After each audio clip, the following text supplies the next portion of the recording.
Hello and welcome back to the MLB DFS slate breakdown for July 3rd, Wednesday. We got another big slate today. Yesterday's one was a little wild with a leverage stack stealing the show. Now, we're going to get into it, but before we do, come join us on LineStar. $39.99 per month gets you access to all we do, all the props, all the DFS. You get it all for one very low price. Best deal in the industry. Come join us. Come get involved. Come hang out and chat. Got like-minded people all trying to do the same thing. Now, let's get into the show. So we're going to go over yesterday's perfect lineups. We're going to go over the winning lineups. And then we're going to get into today's pitchers to consider and some stacks to consider. Now, please also remember to like, comment, and subscribe to our YouTube. It helps us a ton in just, getting a little more reach so we can continue giving out all the content we do for free. Now, let's jump into it. So, yesterday's perfect lineup on FanDuel, we had Grayson Rodriguez, who put up 53. He went nuts. He looked great on paper, and that was one of the things I was saying. My one worry going into it was, is the upside there? He only had one game of 50 prior to today. Like I said, it was a good spot, though, and he was able to make it. He went 6.1 innings, had 8 Ks, no earned runs. He walked 4, got a little lucky that,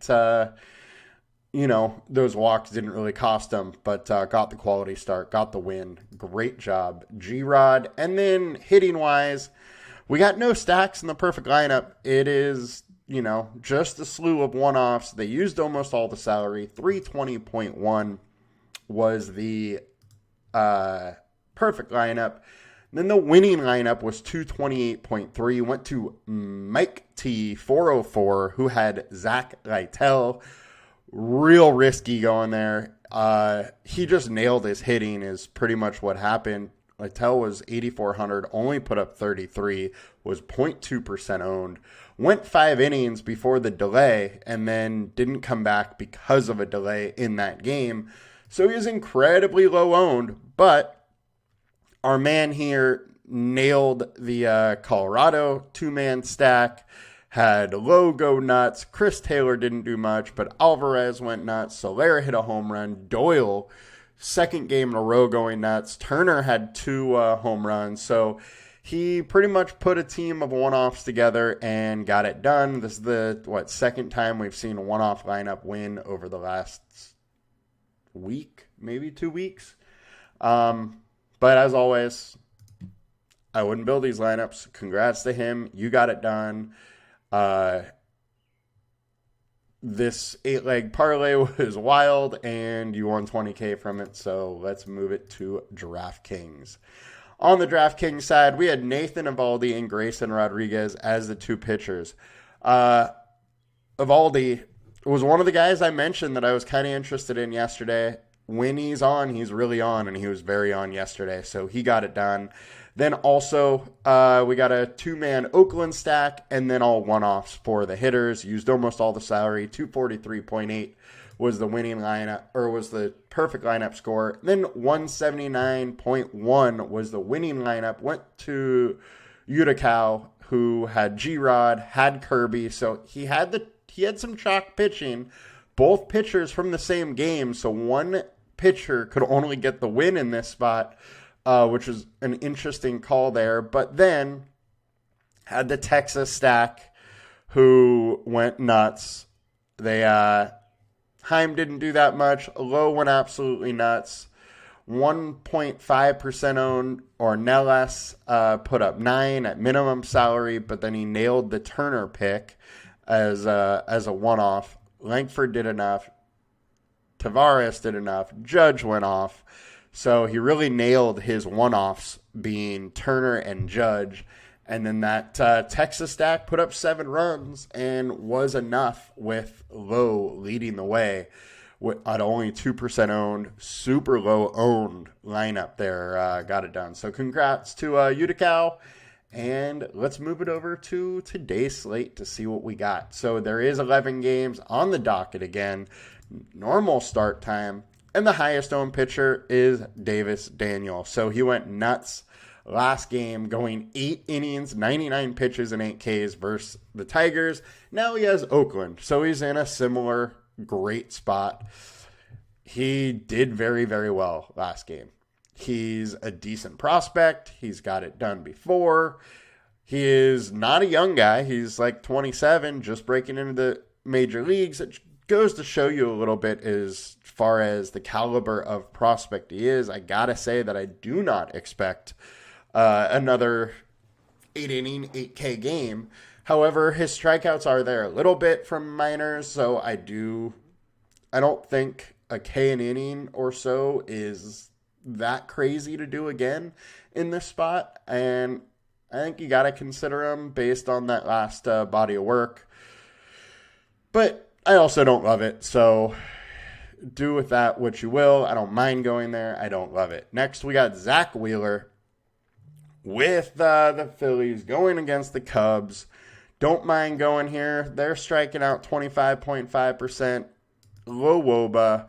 They do have a okay ISO here, and hitting weather-wise, because it's a big deal in Wrigley, the winds are slightly blowing out. It's like 5 mile an hour. Shouldn't be a huge effect to the game, but it is warm weather, so the ball could fly a little bit here. And that is the one worry thing with Zach Wheeler, is he's allowing 41% fly balls right now, but 30% of that is soft contact. So he's been good. His StatCast data looks good. His last 5 data, 4.66 FIP, isn't great with a 3.69 ERA, but I mean, we know who Wheeler is. He's in a decent spot. This Cubs team isn't that great at hitting the ball, and however, they are better at home. I gotta say that, and I'm fine with going some Wheeler. We have him at 2.3x. The projections there.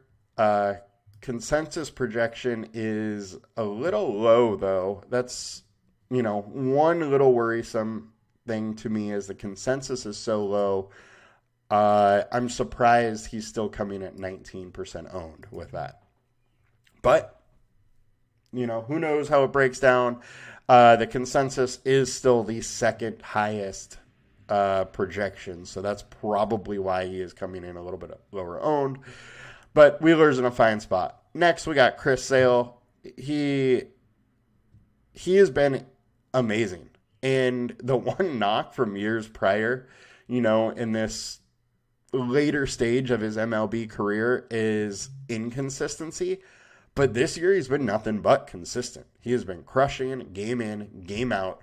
And he looks to do it again in another very good spot. Giants, 22.6% strikeout versus righties or lefties. They do, however, hit lefties hard. 160 ISO, 345 WOBA. So it's not an easy spot for Sale, but the guy has been great and has crushed many teams that are good versus lefties. So I am fully willing to take a chance here. He's been keeping the ball on the ground. His K rate almost 34% over the last 5 spots. We have a combined K rate at almost 27%. 2.6x value at a little lower ownership. I am extremely intrigued. He's also the highest consensus projection on the slate. So I wouldn't be that surprised if he jumped Wheeler and was... or actually dumped Daniel and was the highest owned pitcher on this slate. He's definitely in a solid spot. Next, we got Carlos Rondon, lefty, 8,100, 1.9x value. And he's versus this Cincinnati Reds team that can strike out a lot. However, versus lefties, only a 19% K rate. 131 ISO, but over the last 20 games, they're hitting 312, have a 163 ISO, and a 356 WOBA with only a 14% K rate. I think this is a very tough matchup for Rodon. Another thing that I thought was interesting is he's actually allowed 11 steals as a lefty in his last 20 starts. He's been good about it recently, but also has faced teams that don't steal, that much. So I think this is a very interesting spot for Cincinnati. It might go overlooked a little bit. I don't mind sprinkling in some Rondon. He's done, decent this game, or this year, but he's really fallen off lately, and I don't love the spot for him. Next, Logan Gilbert. Look, this spot's just like yesterday for Kirby. It is a absolutely tough spot. Baltimore has hit righty as well. Kirby was able to do it. Gilbert's pitching very well right now. 2.71 FIP over his last 5 with 24% K rate. The issue here is he's allowing 37% hard contact, and Baltimore just crushes the ball. They have a 242 ISO versus righties over their last last 20 games. Super high WOBA. They hit the ball hard.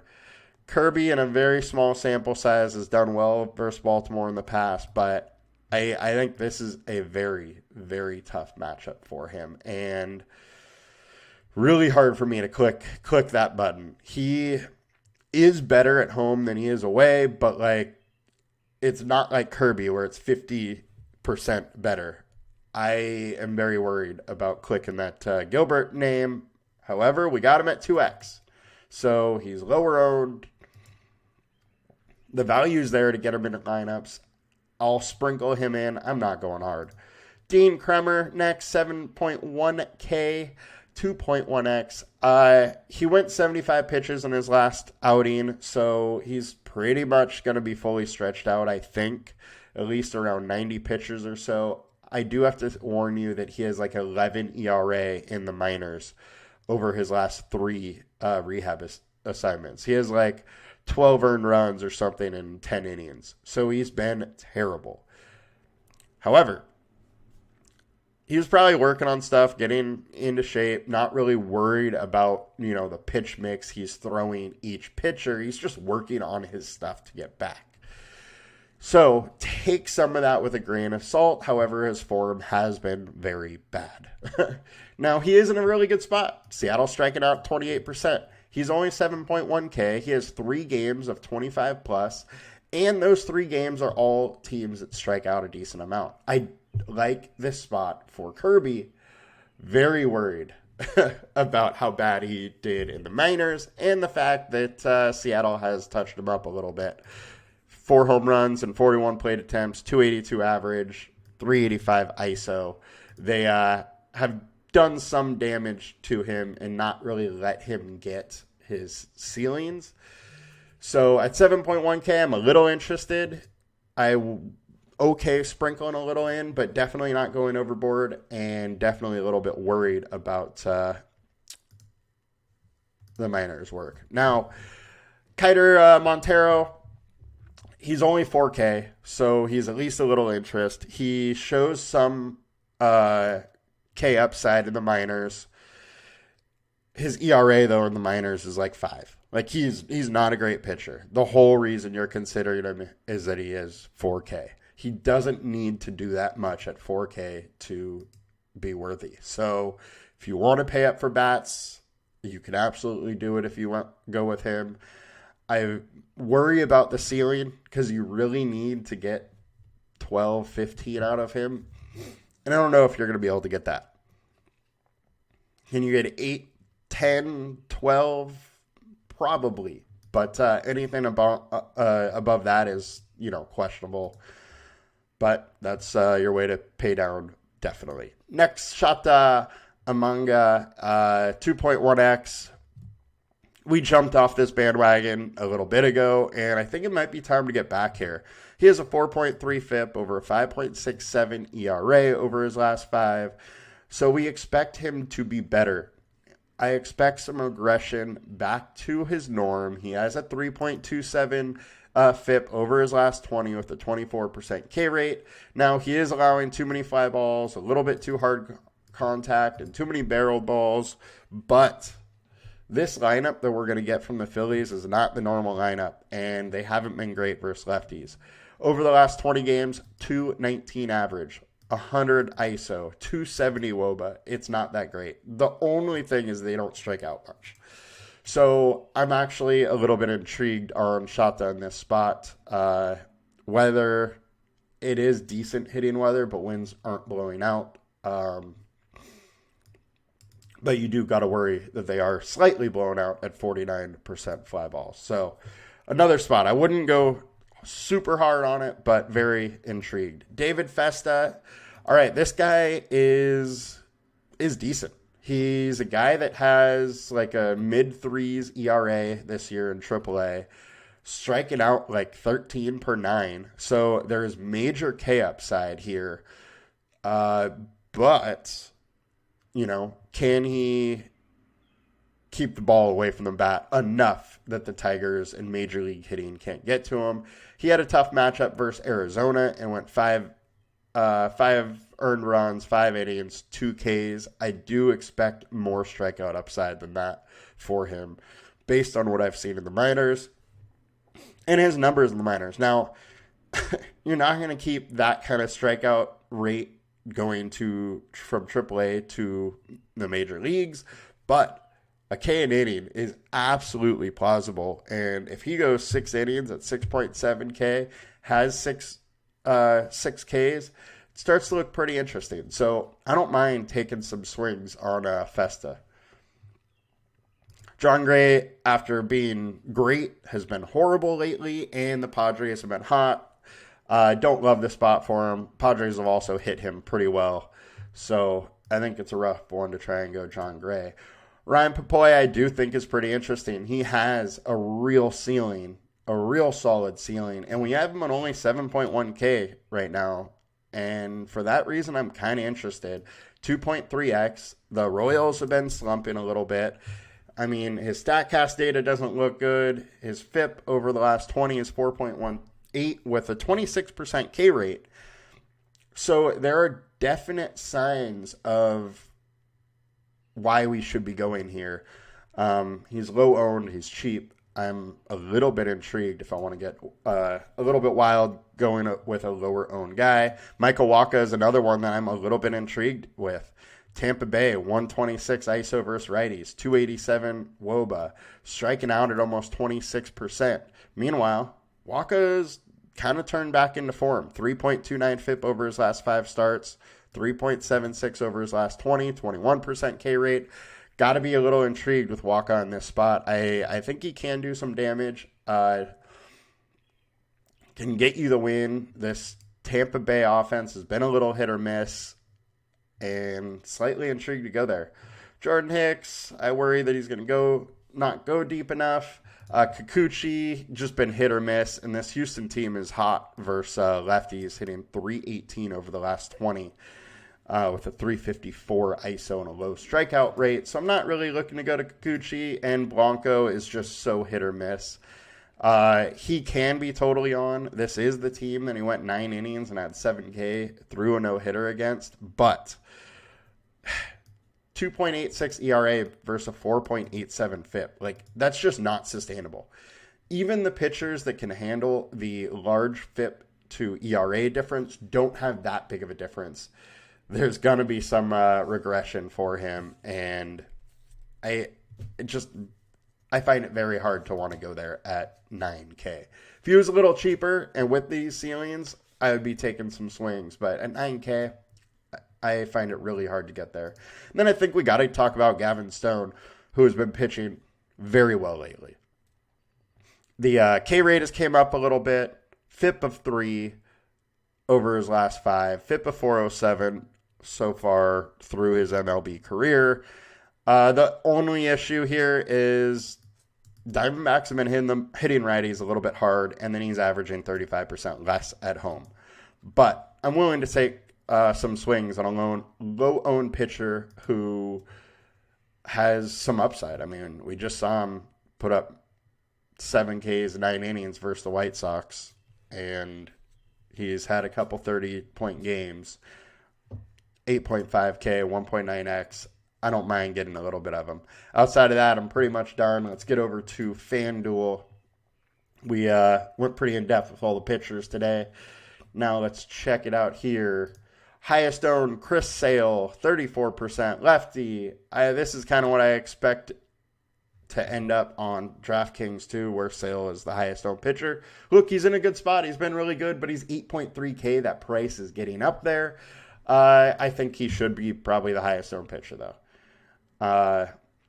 Rodon, 17%, big time savings, 2K savings, but I struggle to want to go to Rodon a little bit.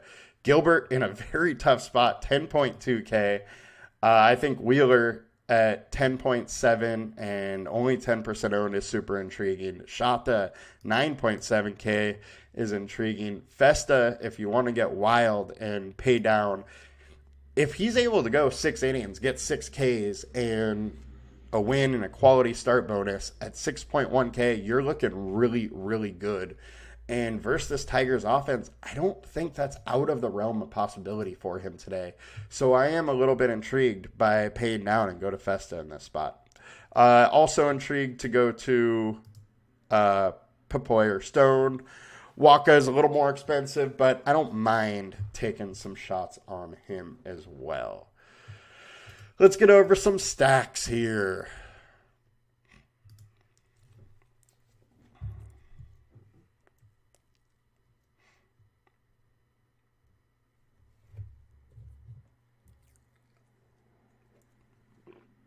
Get a little cold brew shot in here while we wait. Happy 4th for all you guys. Nice little day off tomorrow and a celebration. All right, so our highest value spots, we got the Angels versus Joey Estes. I got to say that I absolutely love that.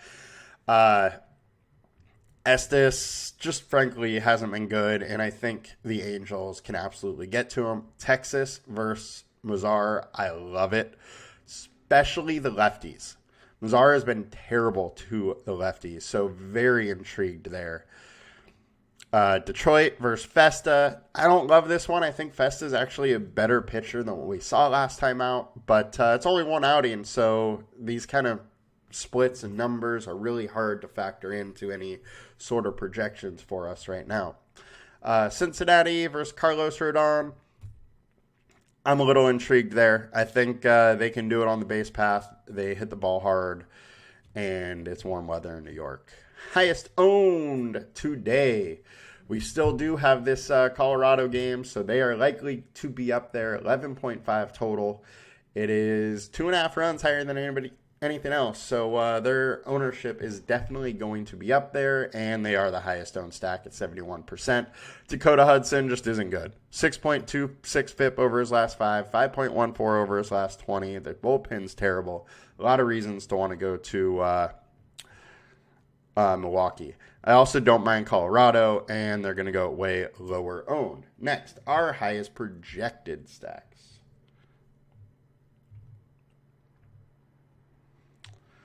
And what do we got here? We have Milwaukee. We have the Dodgers. I think the Dodgers are interesting.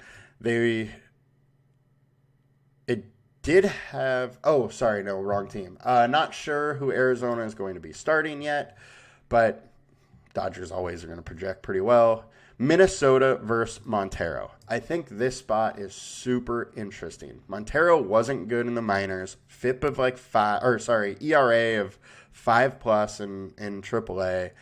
And now you got a hot, good hitting Minnesota Twins team. I think they can get their way with Montero. So super intrigued to go there.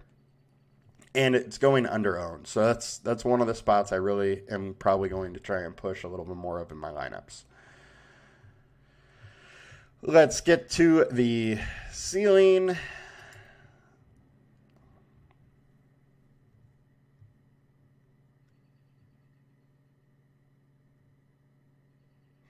My internet here is going a little slow right now.